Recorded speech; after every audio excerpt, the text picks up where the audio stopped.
Bonjour, vous voulez savoir comment faire une bonne bibliographie pour votre mémoire ou bien pour tout travail universitaire? J'ai la solution. C'est un travail très pratique de faire une bibliographie parce que ça sera la base même de votre travail. En fait, pourquoi est-ce que c'est important de faire une bibliographie vraiment et pourquoi le professeur insiste tellement?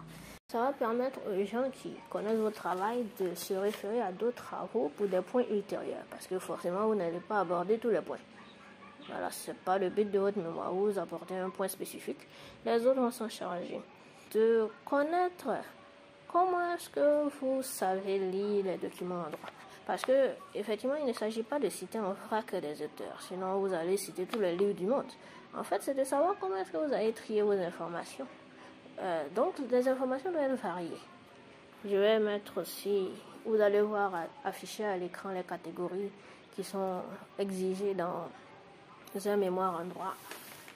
Ce qui est sur la bibliographie, il faut que vous soyez variés. Est-ce que ce sont des manuels, des encyclopédies, des documents d'archives même pour certains sujets, des documents légaux, de la jurisprudence et toutes les sources du droit qui existent et qu'on vous a appris depuis la première année. Voilà, c'est la base. Aussi, maintenant, il y a Internet. Donc, quelles sont les ressources sur Internet que vous avez consultées? Parce que si le procès est très pointilleux, il peut vérifier si vous avez cité tant que la CPI est biaisée. Selon certains, il faut citer tous les textes de juristes qui ont dit et qui critiquent aussi la CPI sur cette question. Est-ce qu'elle est biaisée? Eh bien, c'est tel auteur qui ont dit qu'elle est biaisée. Là, on va savoir si vous avez bien lu les articles aussi et les livres que vous-même vous êtes allé chercher. Et bien sûr, on peut vous poser des questions de pourquoi vous avez choisi tel article à citer sur telle affirmation. Donc, c'est très important de faire une bibliographie parce que c'est la base de votre travail. Vous ne faites pas un travail qui est totalement original.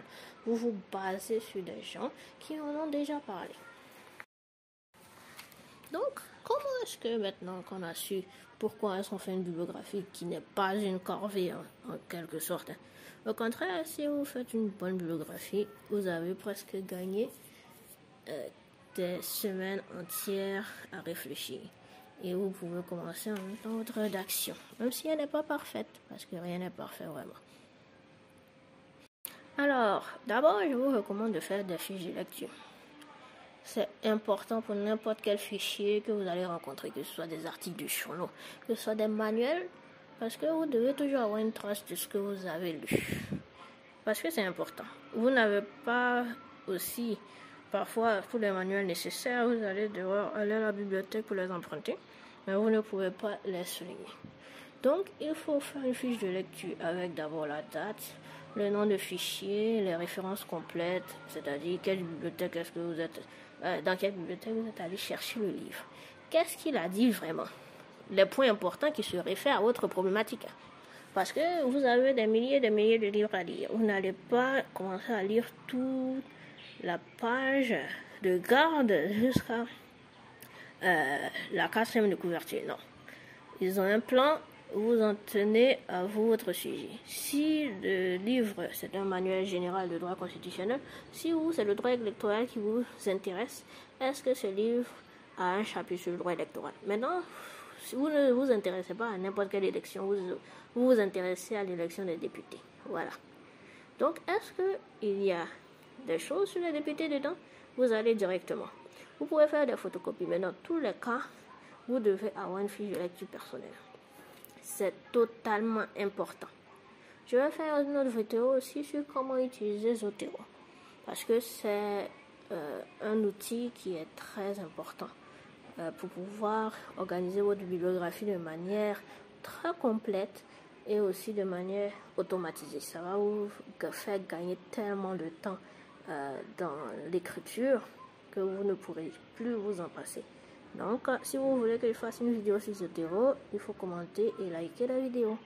Maintenant, je vous recommande qu'à chaque 4 documents que vous lisez, vous devez faire un point personnel. Et ainsi, quand vous allez faire votre point, vous allez écrire ce que vous y avez retenu, qu'est-ce que ça rapporte à votre sujet, et l'ajouter dans un brouillon de rédaction sur votre ordinateur. Vous pouvez même en tirer des titres. Voilà, c'est comme ça que La bibliographie, vous voyez, est un cas, est vraiment quelque chose qui vous pousse à écrire. Mais à partir de 5 pages de bibliographie, je vous conseille de commencer à assembler vos brouillons de rédaction et à élaborer un plan. Donc, abonnez-vous et commentez pour que j'explique certains points que vous ne comprenez pas. Donc, merci beaucoup. À la prochaine.